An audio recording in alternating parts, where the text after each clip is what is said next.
हम आपको बताएंगे कि कराची डेवलपमेंट अथॉरिटी में 11 अरब 33 करोड़ रुपए के ठेके बगैर टेंडर के दिए जाने का इंकशाफ हुआ है और ये तमाम ठेके एक ही कंपनी को मिले हैं।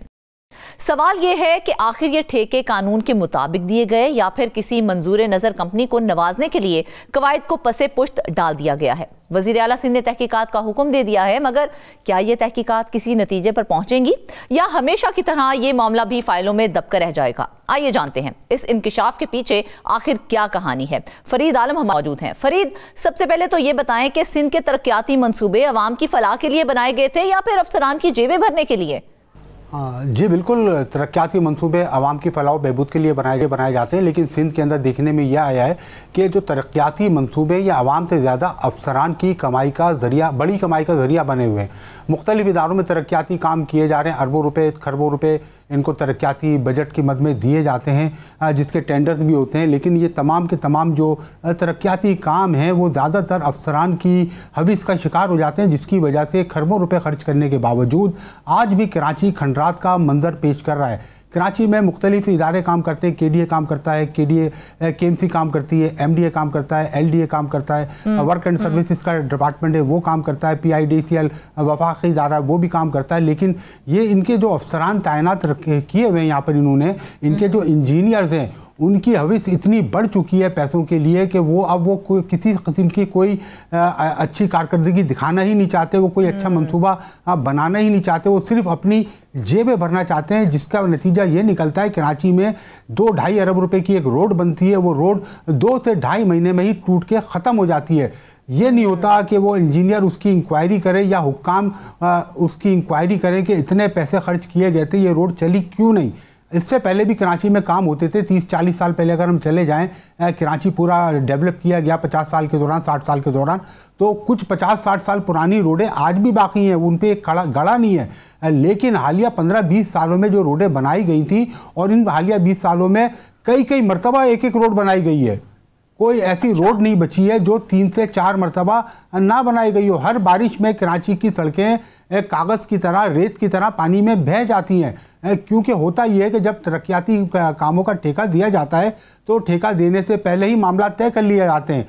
कुछ ठेके ऐसे होते हैं जो मंजूर नज़र लोगों को बराह रास्त अलॉट कर दिए जाते हैं, उसके लिए बाकायदा एक प्लानिंग की जाती है, दूसरे ठेकेदारों को राजी कराया जाता है, पूल कराया जाता है, पूल कराने के बाद जो मंजूर नज़र कंपनी होती है उससे 11 अरब रुपए के ठेके थे।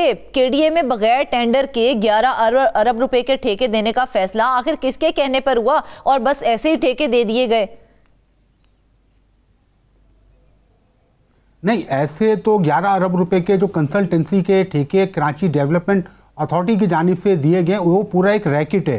जैसे जिस कंपनी को ये ठेके दिए गए कंसल्टेंसी के, उसके खिलाफ वजीर आला सिंध को सिंध कंस्ट्रक्टर एसोसिएशन की जानिब से एक दरख्वास्त दी गई, जिसमें इंकशाफ किया गया कंपनी को 11 अरब रुपए के ठेके कवायद और जवाबित के बरखिलाफ जाके दिए गए, जबकि कंपनी का जो बैकग्राउंड है वो भी कुछ खास अच्छा नहीं है। सिंध की कोई भी मुख्तलिफ जो कंसल्टेंसी की स्कीमें इनको दी गई थी उनका कि ये काम मुकम्मल नहीं कर पाए, जिसमें मुख्तलिफ इदारे शामिल हैं, जिस पर वज़ीर आला सिंध ने नोटिस लिया। नोटिस लेने के बाद जब उन्होंने एप्लीकेशन का, इस दरख्वास्त का बगौर मुताला किया होगा तो उनको लगा होगा कि ये बहुत संगीन मामला है, क्योंकि ऐसी कंपनी को KDA ने कंसल्टेंसी का काम दे दिया है जिसने सिंध हुकूमत के कई प्रोजेक्ट हैं जो मुकम्मल ही नहीं किए हैं, जबकि उनके पास कोई इतना खास कोई। लेकिन फरीद, अगर कंपनी का रिकॉर्ड इतना अच्छा नहीं रहा है तो क्या वो KDA की इतनी मंजूर नजर है कि बाकियों को पसे पुश डाल के सिर्फ उसी को नवाजा जा रहा है?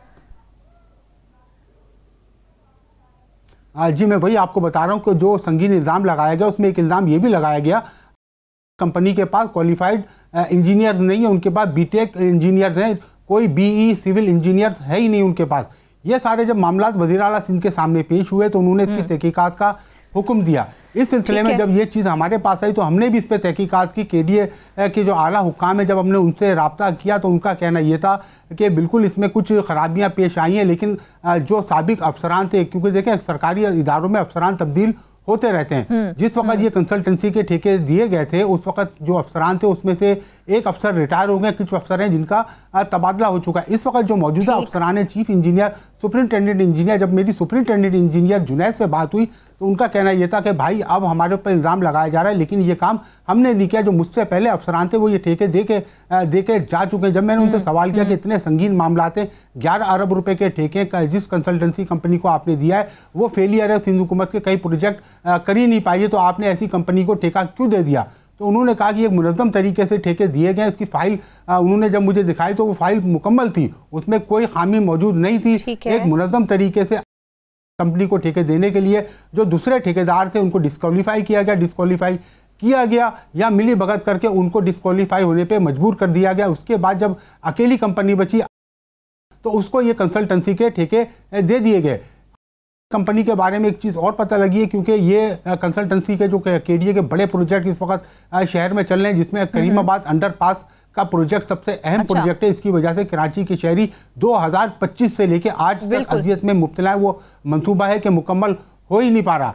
दरखास्त में ये संगीन इंकिशाफ हुआ।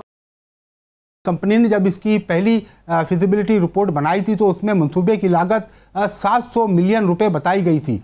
उसके कुछ अरसे के बाद इस लागत को बढ़ाकर इसी कंपनी ने 1350 मिलियन रुपए कर दिया।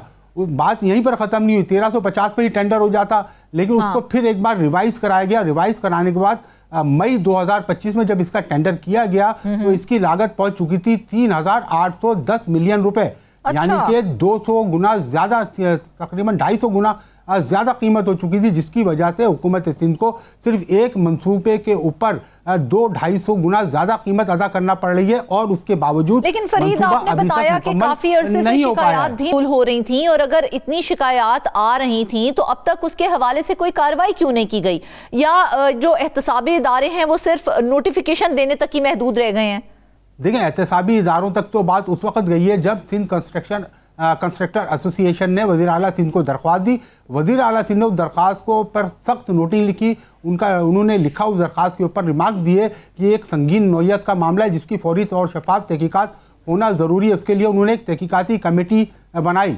आज तक ऐसा नहीं हुआ कि तहकीकाती कमेटी बनाई गई हो और उसमें कोई वजीर शामिल किया गया हो। इसकी तहकीकात के लिए 2 सीनियर वज़रा के ऊपर मुश्तमिल कमेटी बनाई गई है, जिसमें वज़ीर बल्दियात नासिर हुसैन शाह और वज़ीर टाउनिंग और तरक्की और डेवलपमेंट जाम खान शोरो साहब को शामिल किया गया है। ये 2 सीनियर वजीर हैं सिंध के। आप संगीनी का अंदाज़ा लगा लें, 11 अरब रुपए का मामला है। वज़ीर आला सिंध ने सरकारी अफसरान पर एतबार नहीं किया। उन्होंने 2 सीनियर वजीर को तहकीकात के लिए मुकर्रर कर दिया और उन्होंने तहकीकात शुरू कर दी है। जब ये तहकीकात शुरू हुई तो केडीए के महकमा इंजीनियरिंग के अंदर उस वक्त से खुलबुली मची हुई। अफसरान अपने एक दूसरे को बचाने के लिए मुख्तलिफ तरीके इस्तेमाल कर रहे हैं। सुपरिटेंडेंट इंजीनियर के पास जब मैं गया, उनसे मैंने बात की, मैंने बोला ये संगीन नोयत का मामला है।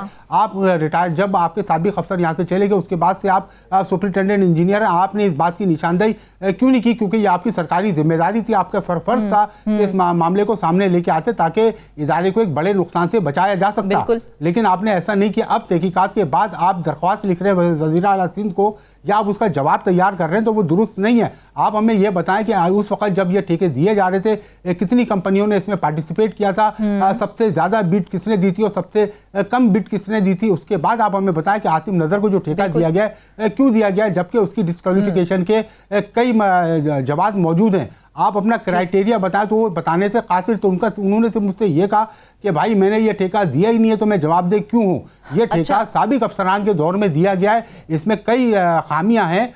कई खामियां तो तहकीकात तो उन अफसरान से करनी चाहिए, मौजूदा अफसरान से नहीं करनी चाहिए। तो मेरा उनसे भी यही सवाल था कि भाई मौजूदा अफसरान हो या साबिक अफसरान हो, अगर आप उस वक्त नहीं थे लेकिन आज आप हैं, तो आपने इस चीज़ की निशानदेही अपने डीजी को क्यों नहीं की? तो उन्होंने कोई जवाब नहीं दिया। देखे 11 अरब रुपए का ये मामला है।